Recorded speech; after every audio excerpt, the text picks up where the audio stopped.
Oh, you want me to? You want to play the video first? I think play the video first.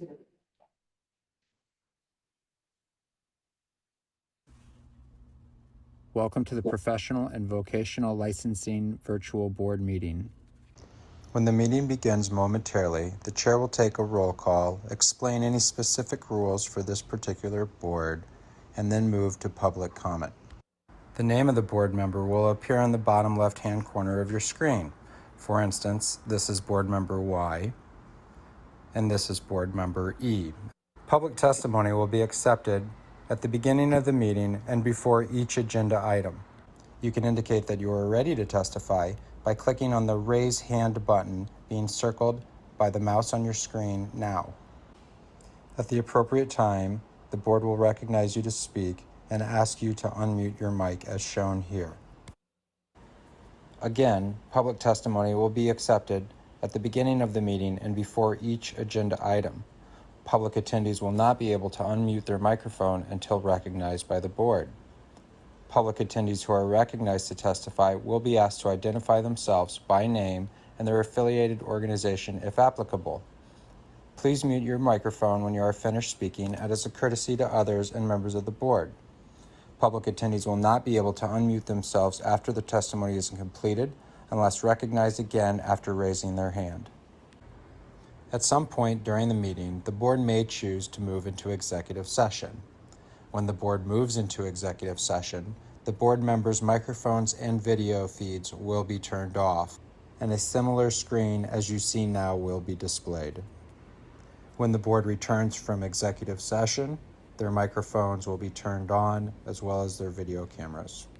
Welcome again to the Professional and Vocational Licensing Virtual Board Meeting. At this time, the chair will call the meeting to order and take a roll call, as well as explain any additional rules that may be specific to this board.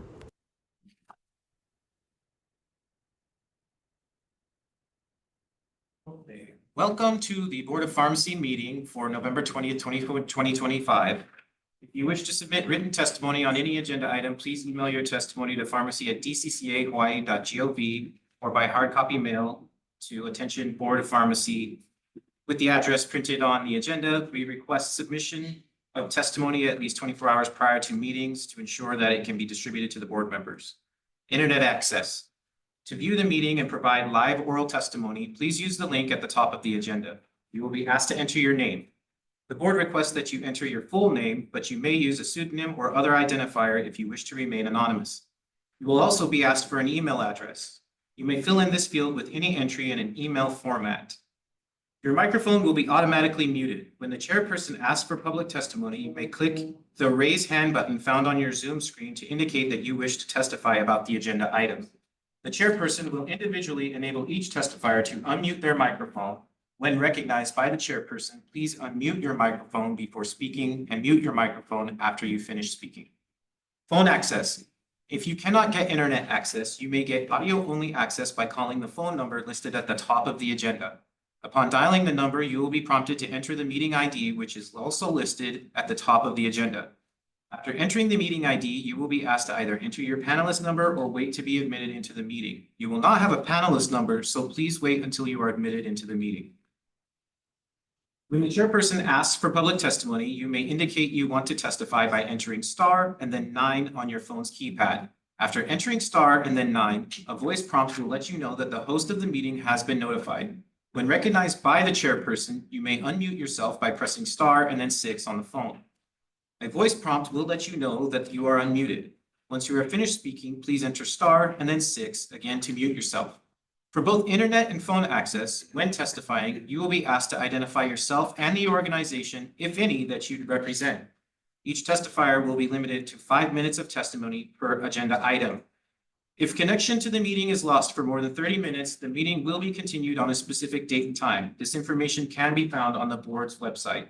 Instructions to attend the State of Hawaii virtual board meeting may also be found online as well. Hey, good morning. I'll do a quick roll call. Alan. Here. Sherry. Here. Mark. Here. We have quorum. Brendan's running late. Catalina's excuse. So we have quorum. Plus meeting to order at 9:15. The chair's report, the only thing I have is that we're gonna take this meeting out of order, so off the agenda. We're gonna move applications to the end. We do have people that want to talk about, I'm assuming item number 7, pharmacy technician registration. So if we'll move all the applications to the very end, I think that will help. That's my only announcement. Would you want to talk to them about the, oh yeah, yours next. Sorry, excuse me. Thank you, Chair. So the one item I had for the EO report is that, like I said at the last meeting, I was working on a PMP account changes form that would allow a more standardized reporting. So PMP miscellaneous permit, not yours. Sorry, yes. His eyes like I purple. went straight into the abbreviation. I apologize. So our miscellaneous permits for pharmacies typically on mainland, they typically will request changes to the account based on what they need for NED or DEA. So in order to kind of standardize how they submit things, I've created these forms. They're, to me, in my mind, considered administrative, meaning they're not an application with a fee or anything. It's just a matter of organizing what needs to be submitted so that our records clerk can do that much faster, more streamlined, and we can keep track a little better. So those documents are around being passed around to board members. We hope to have that go I hope to have that go online around the same time as the pharmacy tech registration. So hopefully by December 1st. We will make another memo announcement once that goes up. And then we'll start redirecting people to that through email as they send in the requests. Today, I requested for the memo for Act 93 to be posted up. It does include a pathway for people to ask questions at the next meeting. So there is that, and then also some basic information about the act itself. So that should be posted today. But that is my year report. On the application, is there any new information we're asking, or is it just a rearrangement? It's just what was requested in the initial application. So it's nothing new outside of We're that. not asking what kind of pharmacy it is or anything like that. No, not if it's only based on the instructions of the original application. Yeah. Okay, so next item, report, do you need that approved or anything? That form? I don't think so. Forms, This I think. administrative form, you don't need a approval. You guys must want comments to, I guess that's okay. Yeah. Yeah. Feel free to give me feedback if you guys think something needs to be changed. Yeah. Maybe hand it over to her. Okay, so number 4B, report from HPHA. I saw Corey. Where's my, oh, there. Can we promote Corey? Or is someone here? Oh, that you're gonna be. I'm reporting out for HB today, yeah. So I'm Lily from Hoy Farms, Lily Van Hoy Pharmacists Association. So a couple of things HPHA has been working on. We've been working with UH and a couple other state entities on allocating funds from the rural health transformation funds to pharmacy. So that's been an ongoing for us. We've also been working on a substance use disorder project. Our SUD project is the collaboration between DCCA-PVL and HPHA with JAPSA, and it's funded through the Department of Health. So we're working on a pilot project right now to improve access to our rural communities. So the pilot is being started on the neighbor islands to ensure that these patients out there are getting the appropriate medication access that they need. And then just a heads up, our executive director, Corey, is starting to meet with our legislators. We'll be bringing forth the same initiatives that we brought forth last year for legislative season. So Center for Pharmacy, as well as our PBM reform initiatives. Looking ahead, we are going to be doing our Pharmacy on Tour initiative coming up. So HPHA is going to be visiting mostly our independent pharmacies in the next month or two. This initiative is funded through a McKesson grant that we got. So just getting a temperature check with our neighbor islands, see what pain points they're having so that we can make sure that we're appropriately addressing them. We do have a newsletter coming out next month. So if there's anything that DCCA would like help with disseminating information on, we're more than happy to do that. And then, of course, you guys probably already know that our annual meeting is coming up in April at the Waco Country Club. Thank you. Any questions for HPHA? Okay, next item would be the review and approval of board minutes. Did everyone have a chance to look at April, the August meeting minutes? Do I have a motion to approve the minutes? I have a correction on page 5. I think the lady's name is Brenda Brasilia, Ratiilla, instead of Arvilla. Okay. Whereabouts on that line? Yeah. 5 in the middle, The KCC one, right? HRX, right below that. Okay. Sorry, yeah. Okay. Do I have to say something about that? You can leave it open. I'll close it. You can leave it. You can leave it open, yeah.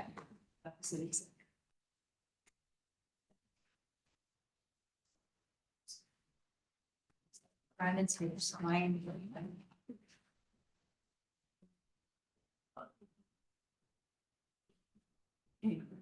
Okay, so other than that correction, do we have any other corrections? Except Oh, move to approve, second, all in favor? Aye. Aye. Sorry, Chair, do you mind doing that by roll call maybe? Okay, roll call vote. Yeah, sorry, Okay. we're on.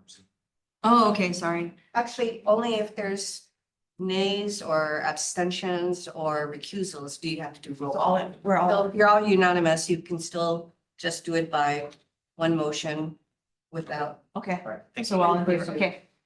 All right, so like I said, we're gonna move applications to the end so that we can move pharmacy technician registration to now and then get the public stuff done and then we can do the other stuff.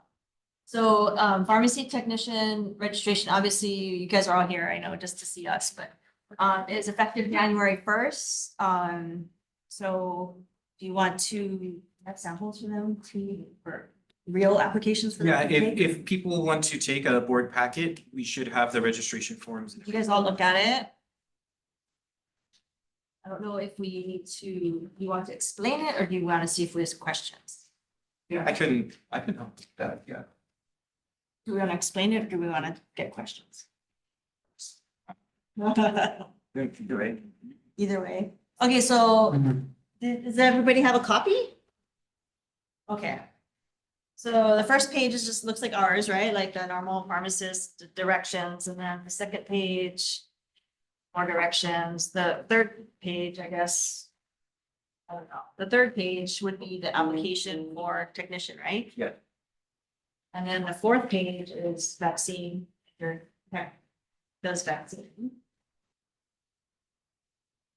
Oh, this is, vaccine. Okay.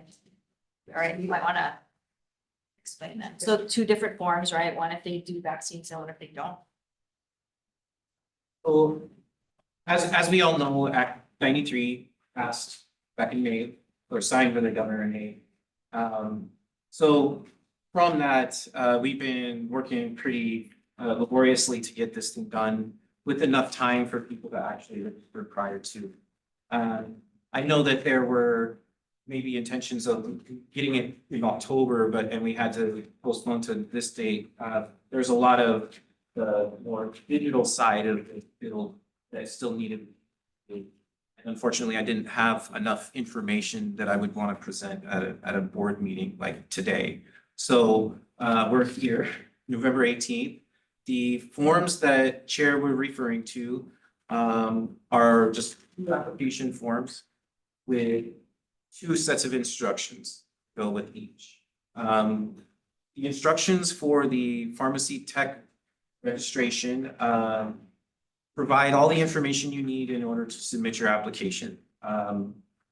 Really, there's minimal need for much information. It's really just demographics that are supported by HRS 436B, which is our PVL chapter. So applications, there's applications language in there that we used in order to do like all the demographic info.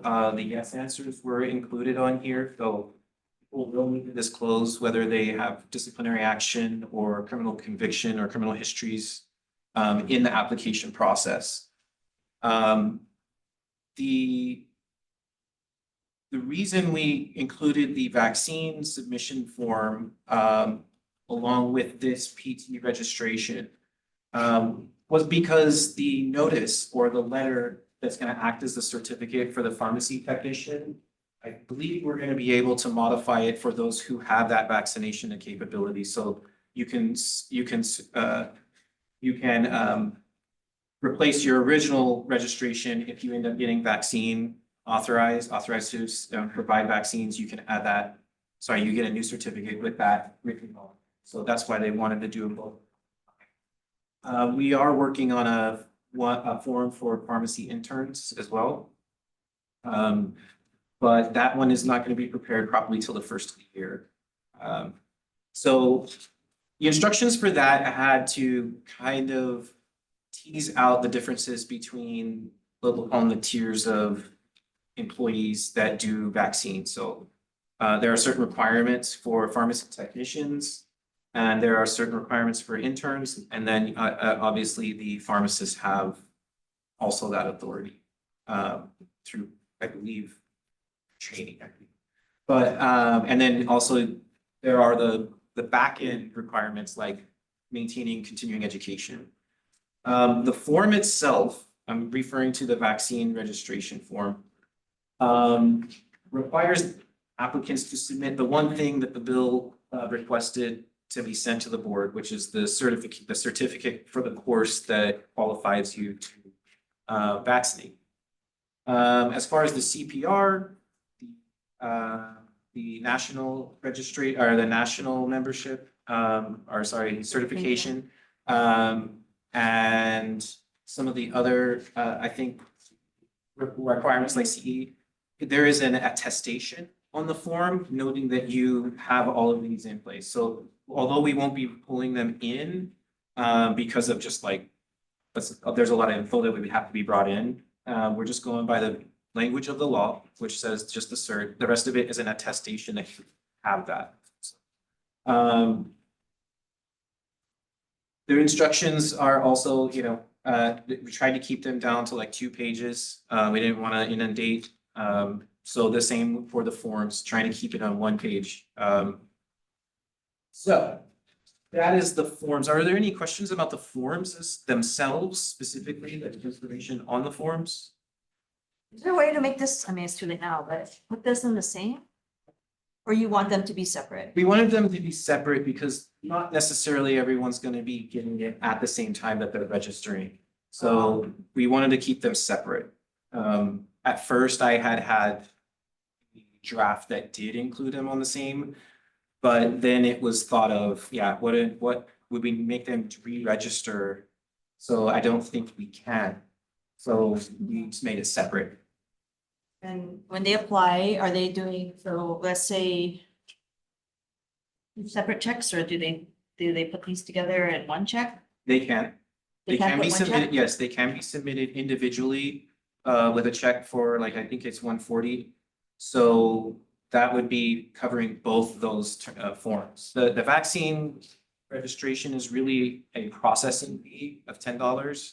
It's a registration fee, but that registration fee is used to process the document. I mean, place it into the database and everything. So it used to be the same for location change, for address change for account holders. It'd be $10. I guess we need to, so for Zoom, if they don't have this packet, so the application is $130 for 10 years, right? Yes. And $80 for odd years. And they renew, or not renew, they reapply every Correct. right?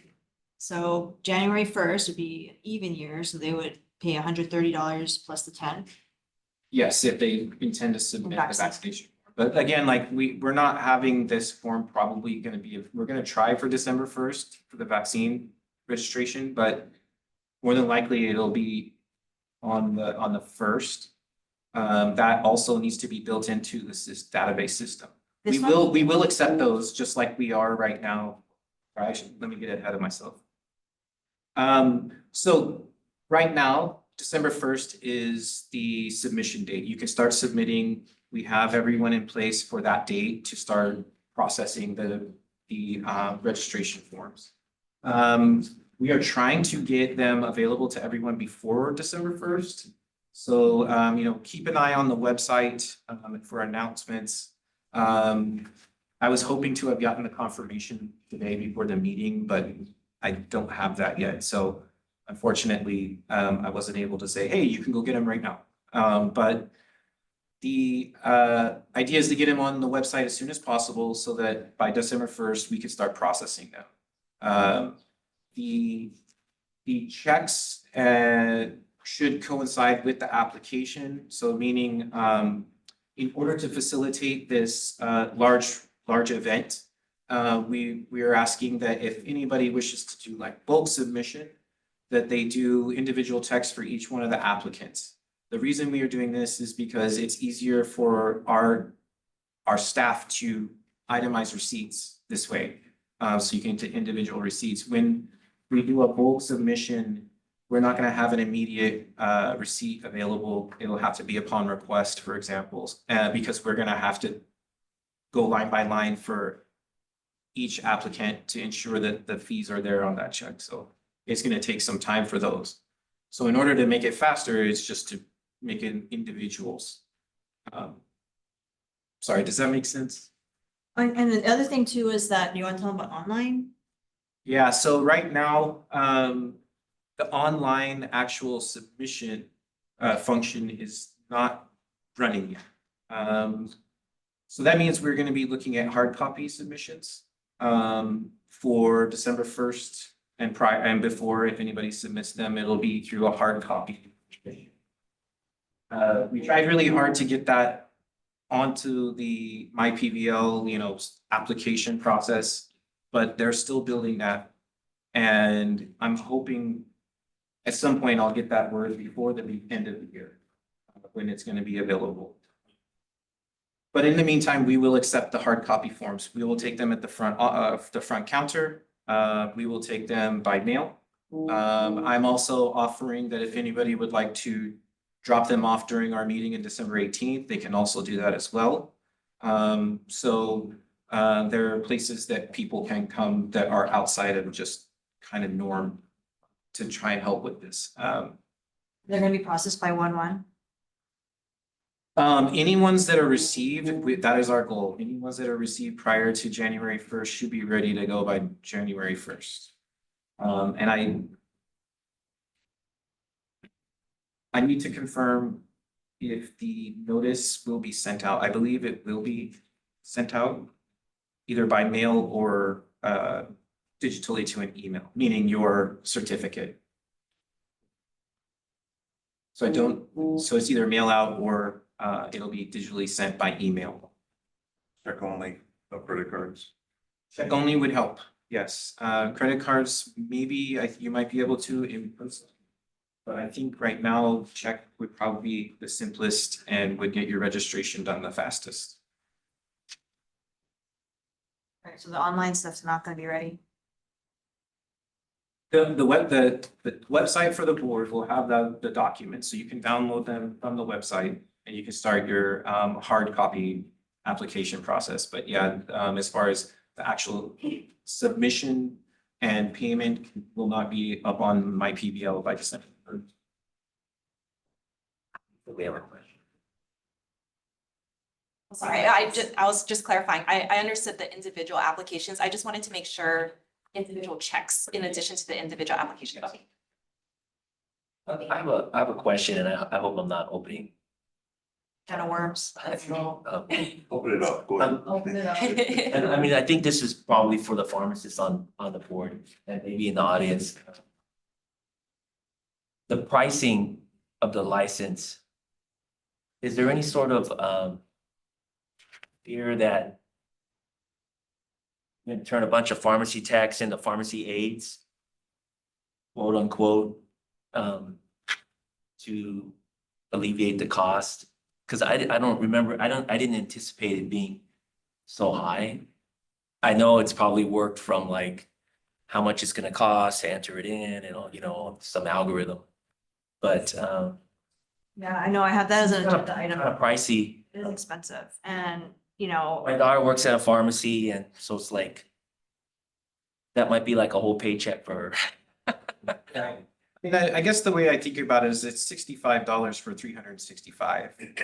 So, you know, the $20 registration fee was always what was in the bill, right? The $10 fee. Sorry, the $10, I think it's like the actual registration form. The $50 per year is for the CRF, so that's compliance. Sorry. That is the money that goes towards RICO for the regulation of this registration.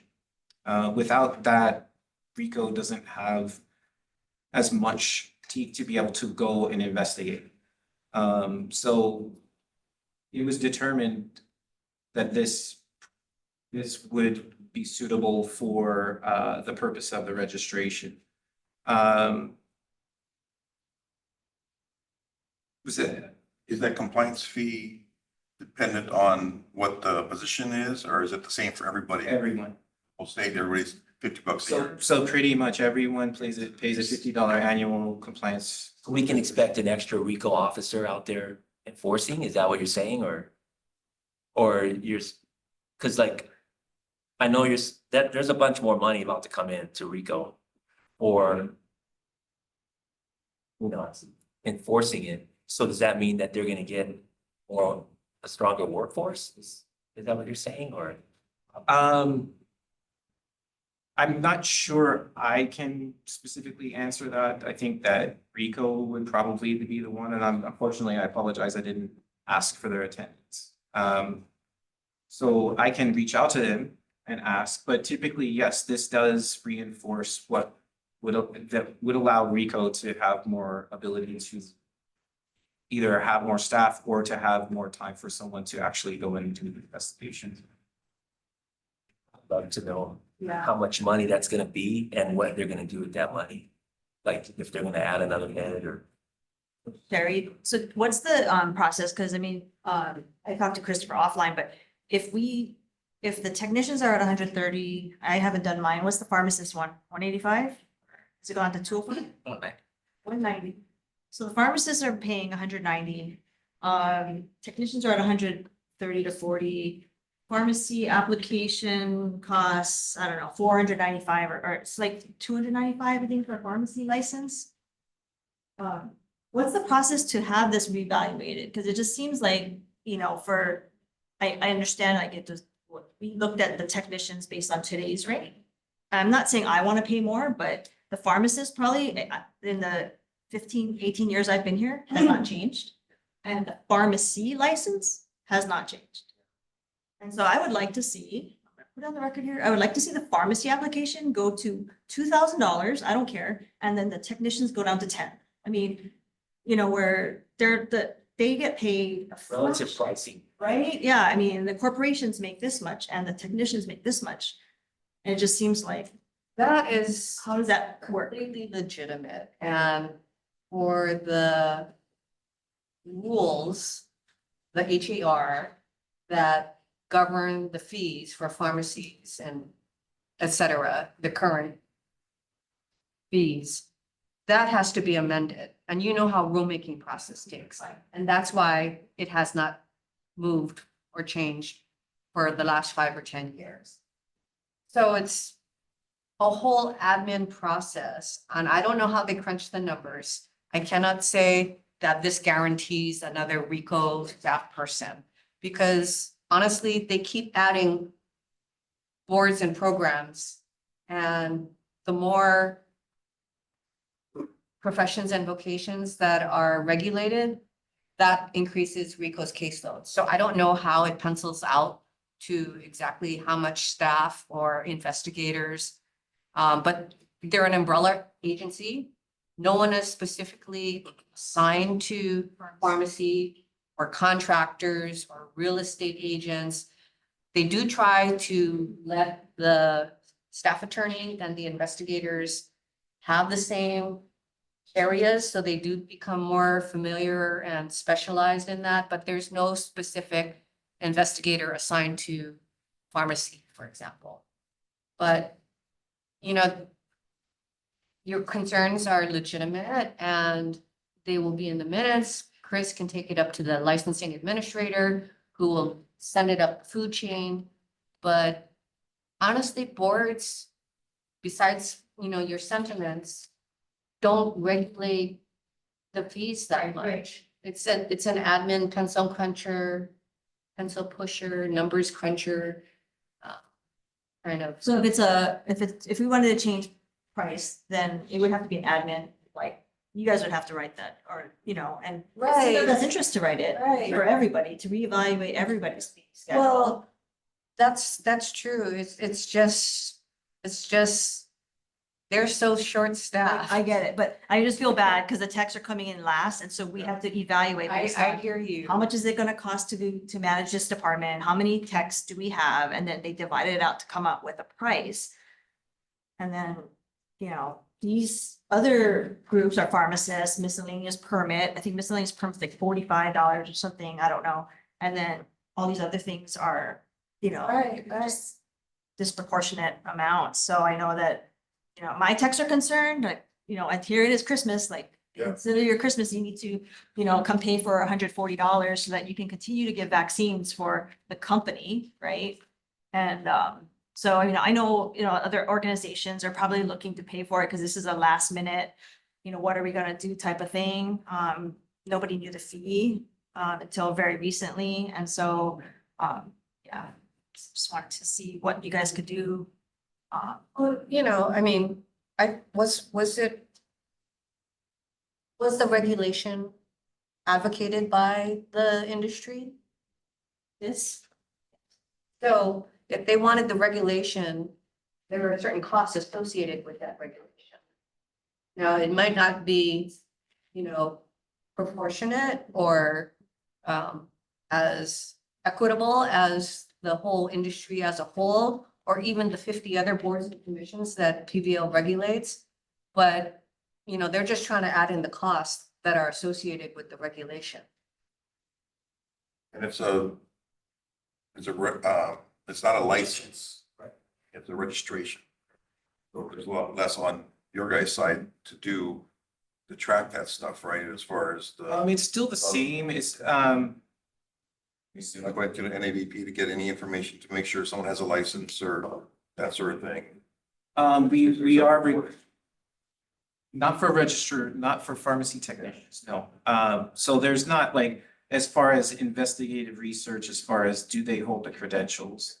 But as far as the CR, that like, that's why the actual registration fee reflects the Minimal, $20, very small, yeah. yeah. That's a question. Yes, sure, do you mind? Sorry. please let me say your name and who you're at. BJ on shrugs. On topic of cost, where do we stack up in comparison to? Or, I mean, there's a myriad of rates. So, So I did my research so long ago, I'm sorry, I don't have that off the top of my head. I should have had that, sorry. can I try and answer, for the industry, if you, had a certain price point in mind, then maybe that research could have been done previously, but Chris, when you ask him what other states are doing, that's another task on his plate. The buildup, the digital buildup, those costs, I don't even know how they crunch those numbers, but it's certainly more than what you and I see. I totally appreciate there's probably a lot of work that went into it. It might have got lost in email because I think we did do the research from PTCP and got all 50 states registration and forwarded it to the board. So I don't know if that got lost maybe, but I know with this cost, we're gonna be the top 3 most expensive state. And that, I'm sorry to say, is not uncommon for Hawaii. And just because of our numbers. And it just is more expensive. So I'm sorry, that the last one in the door, has such a high rate versus 5 or 10 of the other professions that can afford it have not changed. So I'm just thinking out loud with the public. you know, if they compare like a $25 registration in another state to $130, I foresee a lot of, you know, pushback. So I'm trying to think about how do we explain that other than, you know, cost of living in Hawaii is so high. I don't know if we have time to push back. This is, Yeah. it's too late. This is a law now. Right. Yeah, Unfortunately. I need pushback from the community. Yeah, unfortunately, you're gonna see technicians not want to be technicians. Is what's gonna end up happening.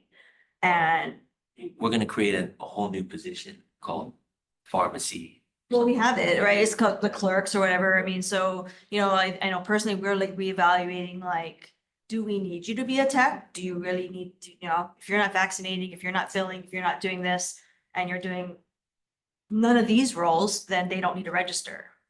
And so I have people I know from other places calling saying, if they work on this, this, and this, and I said, you need to go look the law, what is a technician and what those duties are. If they're doing pharmacy technician roles, then they need to register, right?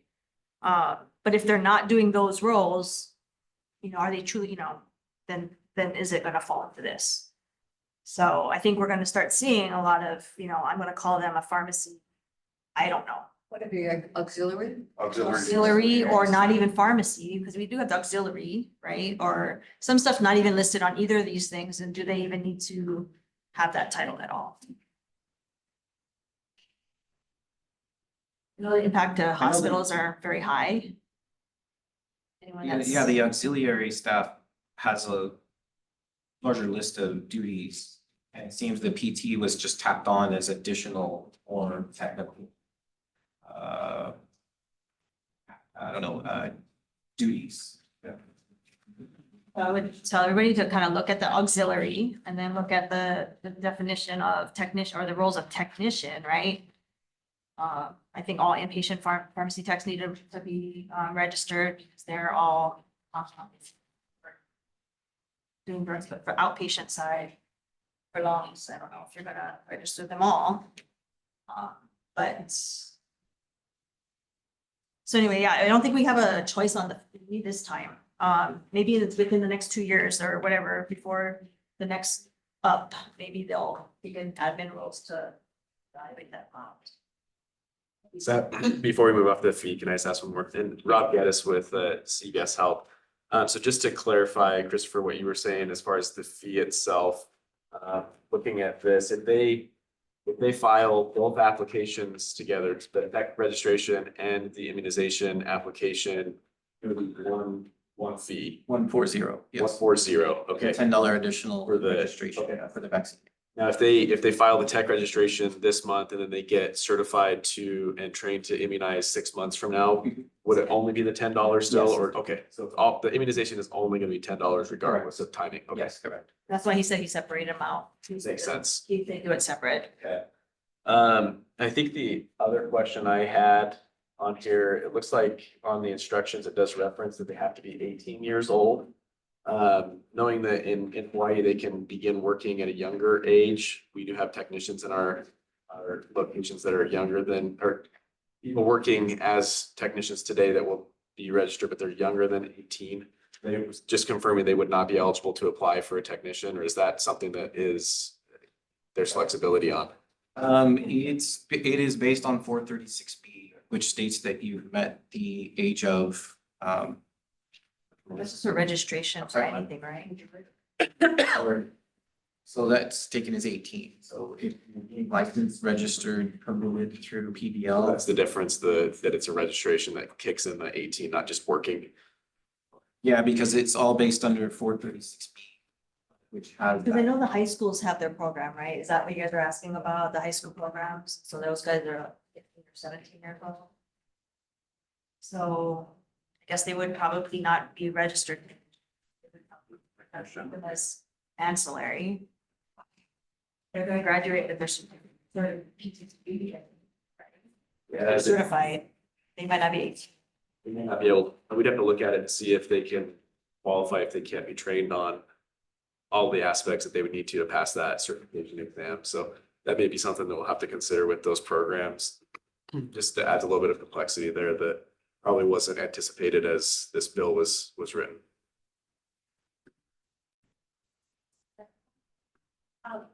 I understand that it goes into effect January 1st. Will the cost of like registration late fees be available on the website? If someone submitted late at all? I don't think there's late. So it's just like if you register after January 1st. You just register when you register. Okay. So until that time, like say if you say in 2027, when it ends, your registration ends, it'll end on December 31st. If you don't get your registration in, say till February 1st, you just you have to stay off the floor for that until that registration is done. So if it's already done, then you can just skirt over to the next year, yeah. Awesome. Thank you. In the event, I'm just thinking that we're still looking at what board member Isobe had mentioned with duties and so forth to see who in fact will register. But if we registered all of our technicians at Long Drugs, I think it's approximately 900 individuals. So just wanted to make sure, like, as that many submit, I know you've mentioned that you'll be able to work through that, but if they have submitted the application and paid the fee, January 1st comes through and they haven't received the registration, do they need to be removed from duty? I think there should be at least be contact with the board to find out. What status? Yeah. Where's that? So that's kind of tied to another thing I have to discuss right now too, because I know that the pharmacists in charge need to review and ensure that the person is registered, right? So I have been pushing since, we started talking about this in August to make sure that PICS can review if somebody's registered online. Unfortunately, that's not going to be ready. So I am prepared to be receiving calls, emails about whether someone has registration or not. You can send you a list and you can tell us. Correct. Or not. Yes. So I am employing myself to do that in order to cover this gap. But the idea is that registration number should be available, I think, after January 1st, which means that the PICS can and will in the future be able to review if someone is registered. So on these questions, I think I don't know if this is later, we're gonna talk about this later, but if they answer no to any of these questions, is it gonna get rejected? Application? Yeah. Or if they answer yes, I mean, if they answer yes and they say I No. got convicted, It's not rejected. It will have to come to the board. Or. so they will, Right. Yeah. So anyone, they have to submit a history, they have to submit any disciplinary actions in other states. This is common for all registration and licensure in this state. So there's no difference between them and that. I'm just trying to think of like these, especially like laws with like 900 of them. Right. If they submit this and they know that they're all no's and they hand carry it in themselves, then you feel good that you turned this in, right? And then you get Christopher to attest that, yes, all these people turned it in, at least you can put them on the floor. But if there's a yes, then you know that it won't be ready in January because we aren't even gonna meet until January, whenever that meeting is. So the board won't even hear it yet. Yeah, unless by matter of submission. So on the memo that I've asked to be posted today, there is instructions on how to submit questions to the board for the December 18th meeting. The idea, I think, is to see, if possible, if there are delegations to the executive officer or the clerk that would allow certain and specific convictions to just be approved. So if it's something that's past 10 years and they showed evidence of like change or whatever, would the board actually want to see that for a pharmacy technician? So if you don't feel that's necessary and that falls into a delegation for myself or whatever, then we don't need it to come to the board meeting. Does that need to go as an agenda item? Like It if we would wanted need to be for, that's why if people have a certain kind of criminal conviction that they hire, basically, that doesn't matter for them. If they want to provide details on that, they can send it into the board and we can start compiling ideas for delegations.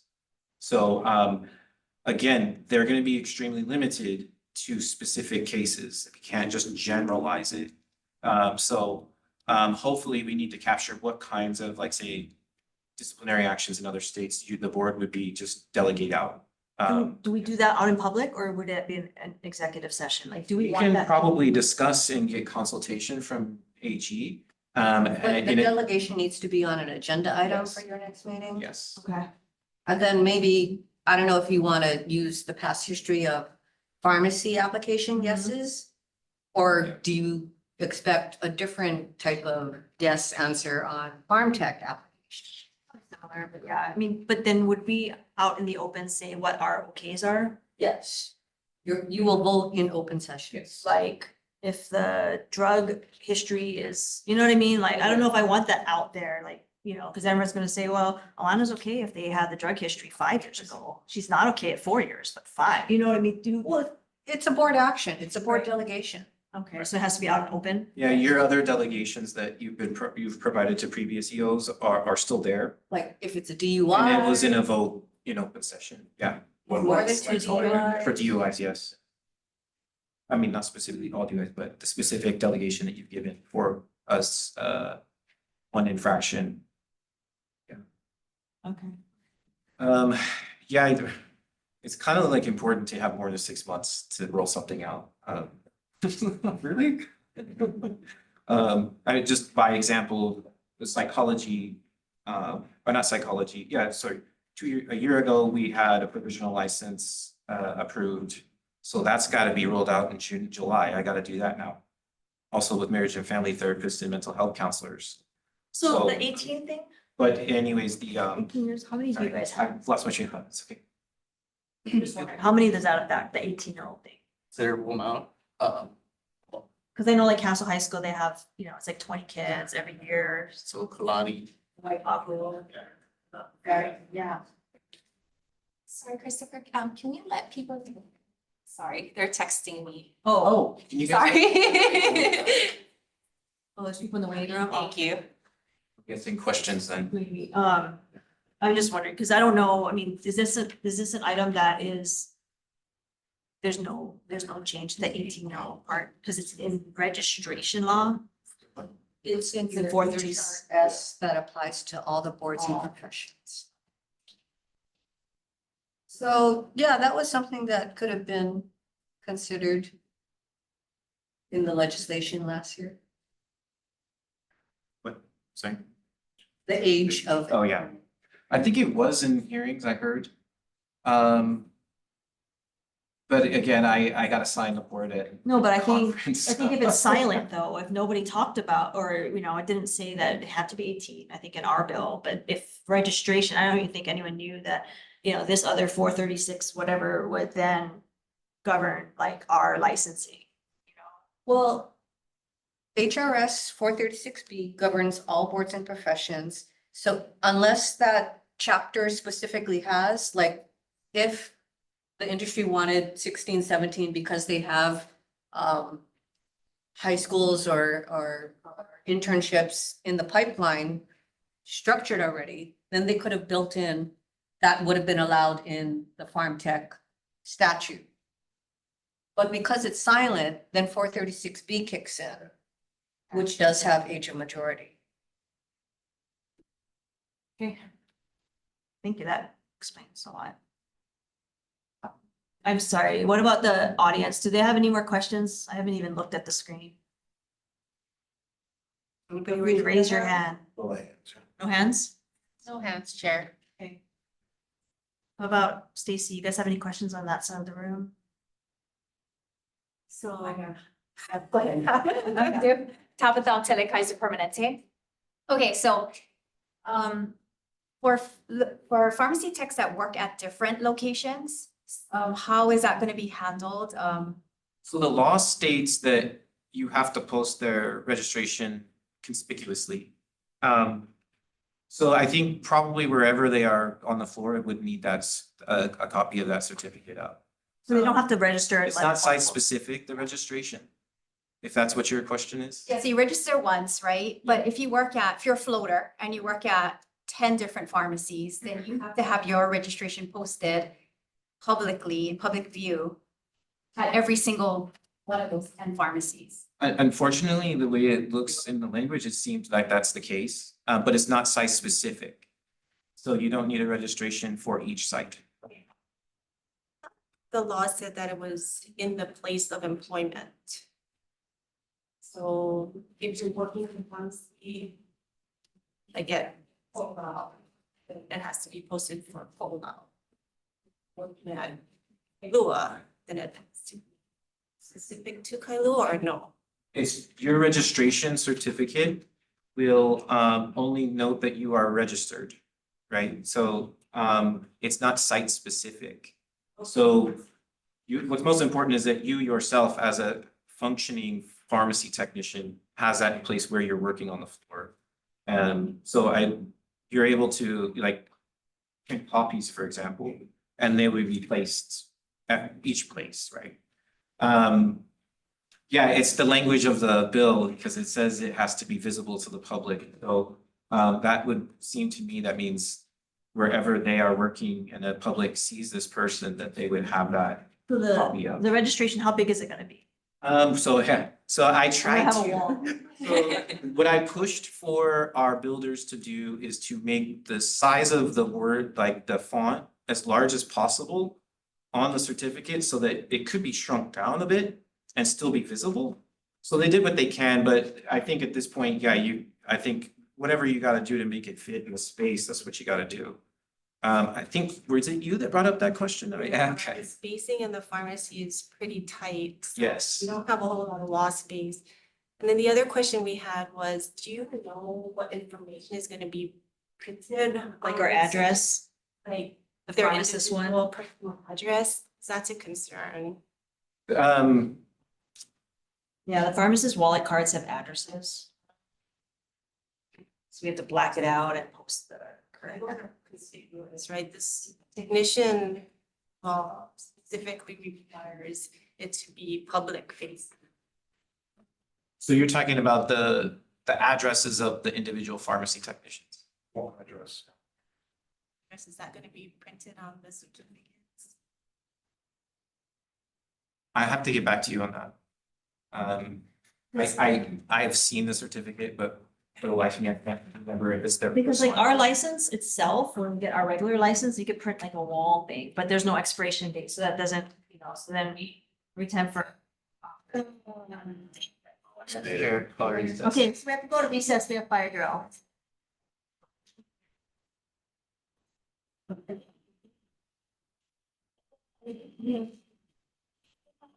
Can you grab the guest list, please?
License in Oklahoma? Hello, sorry.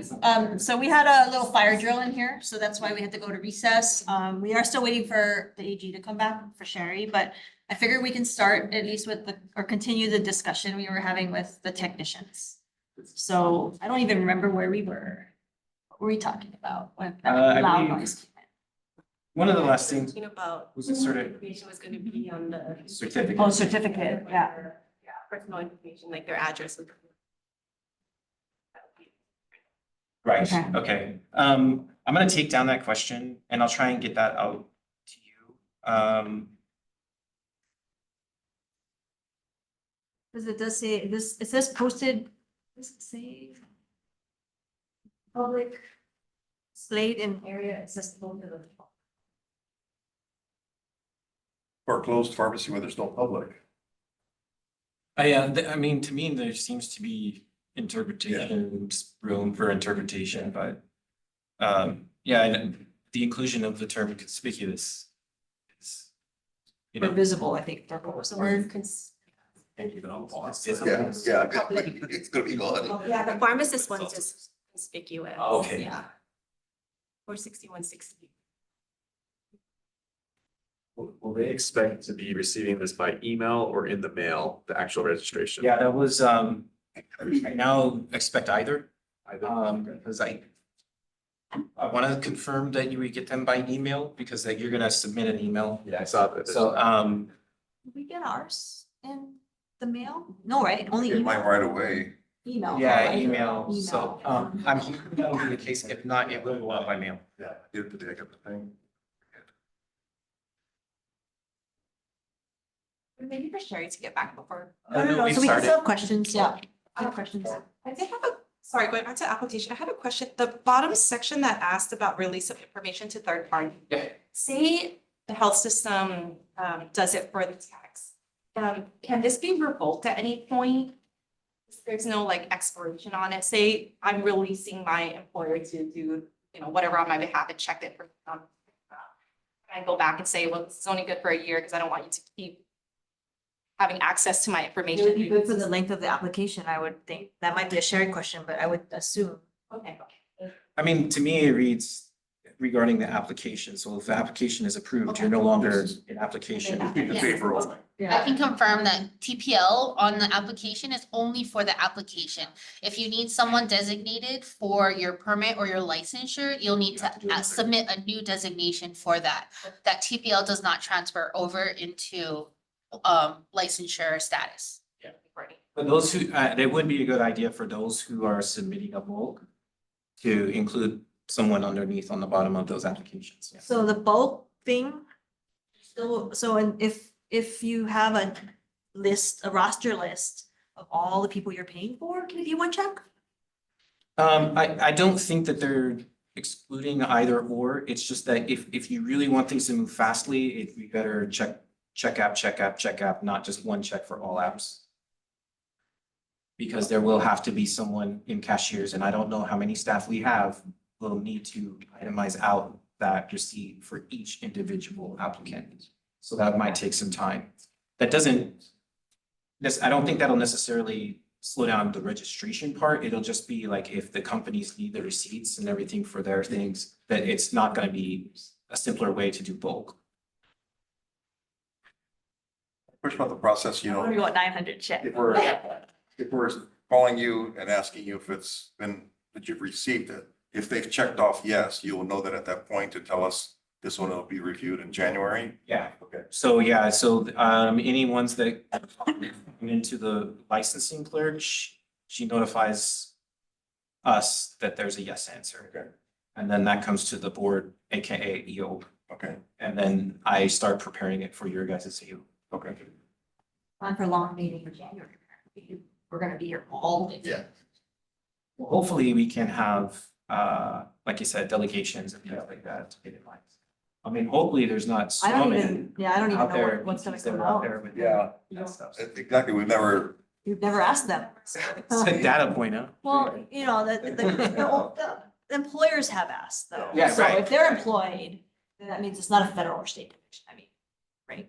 You guys can- maybe, At the time of employment, yes. Time of, right, yeah, At so, the time of employment, yeah, yeah. Yeah. and background check was done.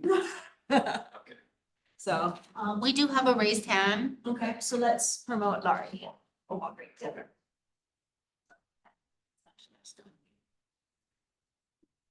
She's unmuted. There we go. Hello, board members. Lori Walmsley on behalf of Walgreens. So I just want to make sure that I understand the process for submitting bulk applications. So originally in your discussion, it sounded like you did not want a one check, but now you're saying that we can do one check. I think it definitely would aid in the process for organizations that have multiple pharmacies to ensure that everybody's submitting on time, and also not knowing if every employee even has the ability to submit, like has checks and those kinds of things. So I certainly think that there would be a benefit for organizations like ours to do one bulk submission with one check.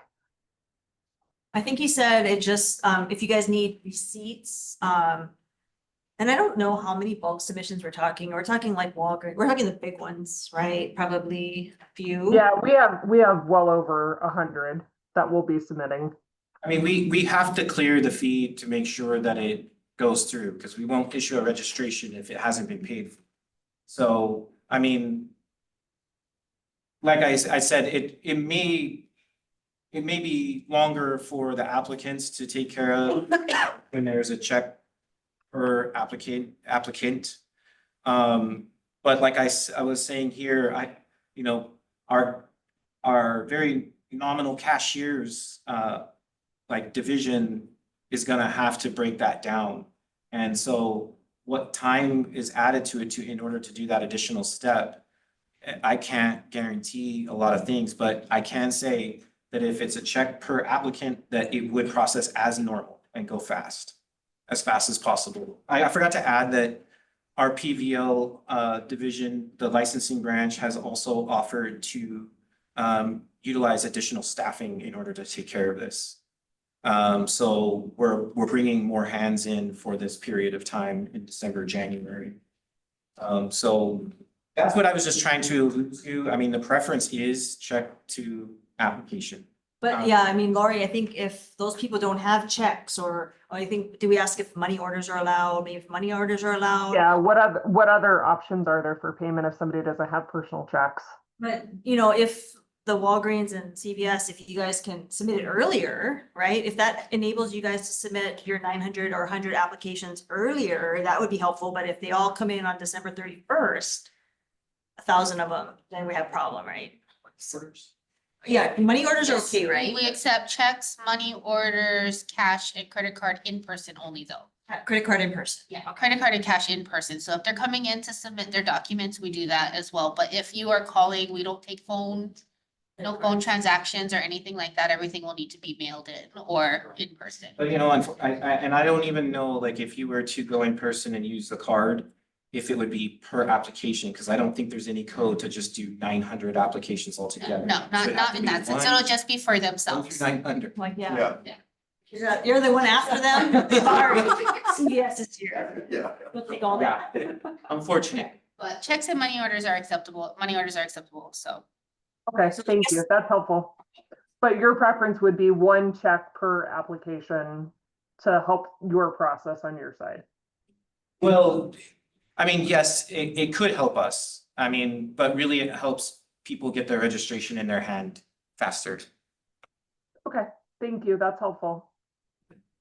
Oh, sorry. Oh, just one quick question, Christopher.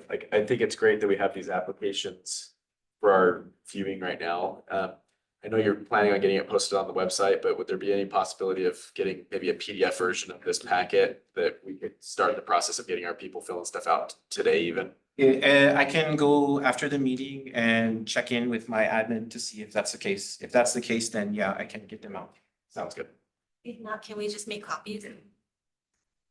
I would hold on that, because I just want to make sure beforehand that there are no more changes. Like my admin, they're working on the digital part of it. If they need to make a change to the form to fit that digital process, then they'll let me know. They told me as recent as yesterday that they think it's ready to go, but I want to confirm before I give you guys the actual doc.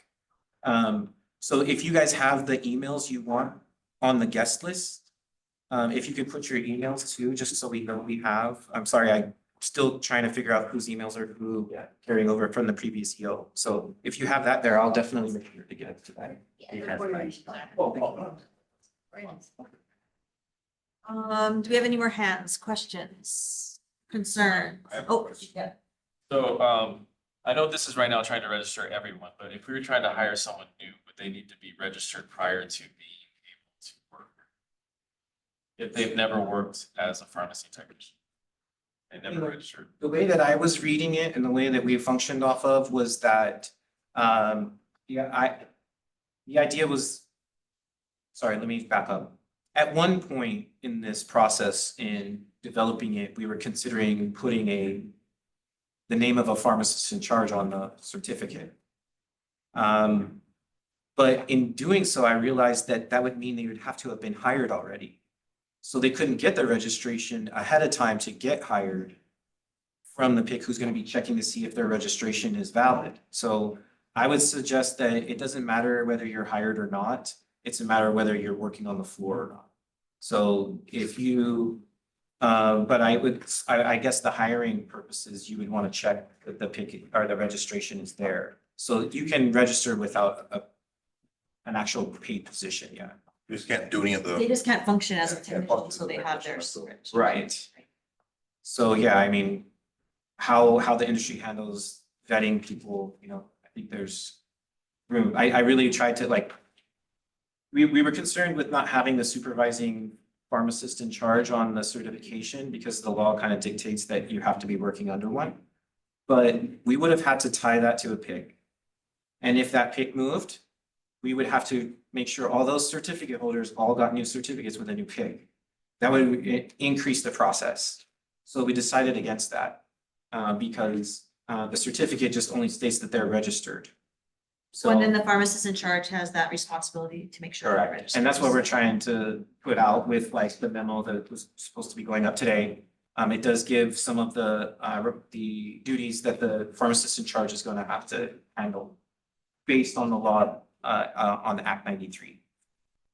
So. We do have another raised hand, Lori, again. Hi, Laurie.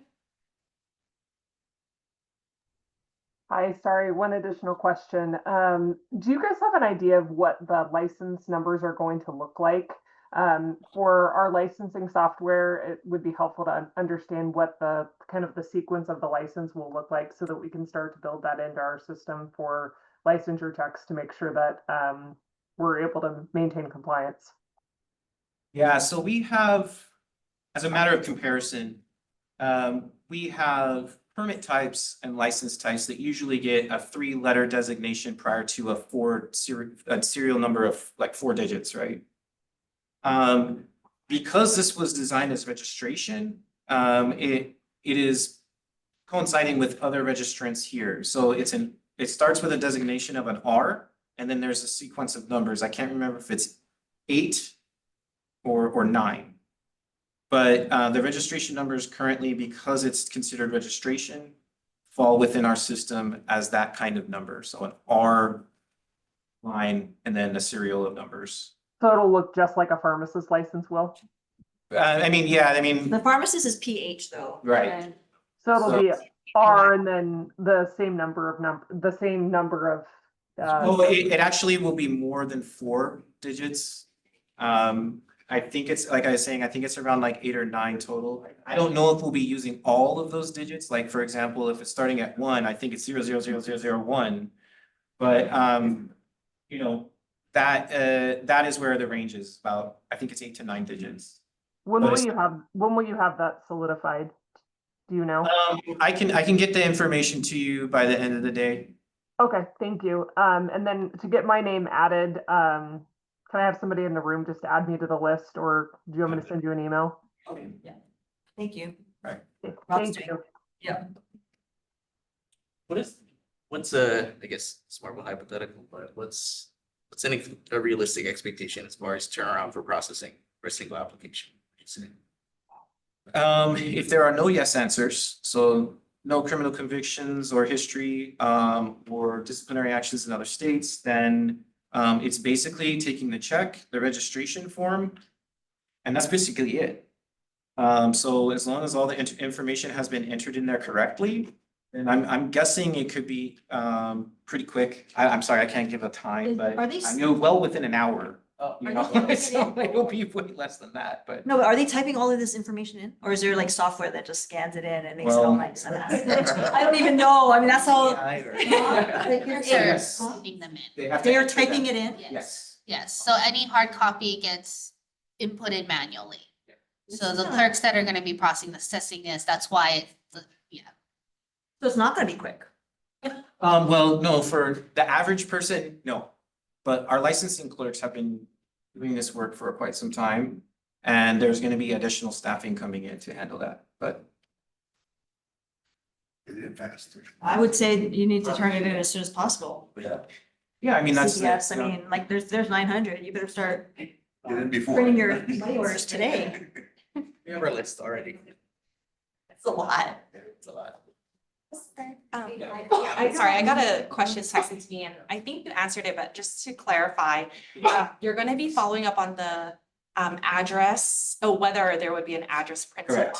on it, but in terms of the publicly conspicuous display, that's gonna be followed up on as well. That's a lot. I mean, that's in the bill already. So like, for example, say it's like a hospital technician that doesn't have any public facing time, maybe they work in an IV room.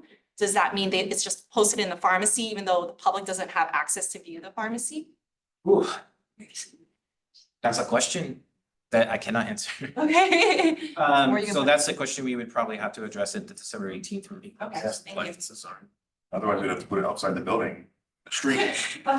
So look outside. Yeah. Yeah, I don't even know if a Facebook counts, you know, something that you flip through. I don't know, like, that's something we would have to review. Okay. But I mean, yeah, I mean, I think there is some wiggle room for the companies and everybody. with And I the think it was, language. this language is more for the retail side where, you know, it just shows credentials, right? The idea is just to make sure it's not Keep that tough. sign that said you can't refill in the generic stuff. 1-inch letters, Yes. that one? Yeah. That's that. So yeah, I hope that answers the questions so far. So far. Any more questions, concerns? Good. The only other thing I wanted to do, not related to this, is that, you know, we have our NED people here today. I think they're gonna start coming to our meetings, so just so the public knows, you know, you guys have some time. We'll add them to the agenda next time, so that way if there's questions from the public, you know, you guys are gonna have some, you know, nice, easy contact with them. Mike and Christina are here, okay? Do you have anything else? Any other public? Okay, and then from the people in the audience, if you guys have, like Marcy, if you guys have your emails, if you guys want to shoot it over to one of us, then we can get you the electronic applications as soon as those are available. Okay, she had thumbs up. So anyone that's in there, can they put in the chat? We can put it, You open the chat? if anything, they can email the board and I'll look out for them today. Okay, so you guys heard that right? So email the board I'll- and From whatever everybody else that's, because I have a list of whoever's doing virtually. If they Okay. just send the board an email, I'll merge it together. okay, perfect. Anything else from you guys? No? Okay, so the next meeting is on, I know, but I'm gonna tell them that they have to leave, so I'm gonna tell them. So the next meeting is gonna be December 18th. I need to make sure I have quorum though. I'll do remote. Remote. I can make it. I'll decide whether I do. Is available? Not make it. Okay, so we have quorum with 4, right? Yes. 4? Okay, so I just wanted to let you guys all know the next meeting will be here, just, I don't know which room, but December 18th, hybrid. The next piece is gonna be all exec session, so I didn't want you guys to have to hang around for that. Yeah, It's so, yeah, because who knows how long that'll take. Thank you. Lunch. Okay, so the next item would be, applications. So I need a motion to go to executive session to, pursuant to HRS 92.5 A1 and A4 to consider and evaluate personal information relating to individuals applying for professional or vocational licenses cited in 26-9 or both, to consult with the board's attorney on questions and issues pertaining to the board's powers, duties, privileges, immunities, and liabilities. Can I get a motion? I motion, Thank you, Stacey. I motion to move to executive session. Second, Second. all in favor, aye? Aye. No one's opposed. Okay, so executive session. One moment, Chair. We're good. Oh. He's gonna close the door. I just wanted to make the motion.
Okay, Go. ready.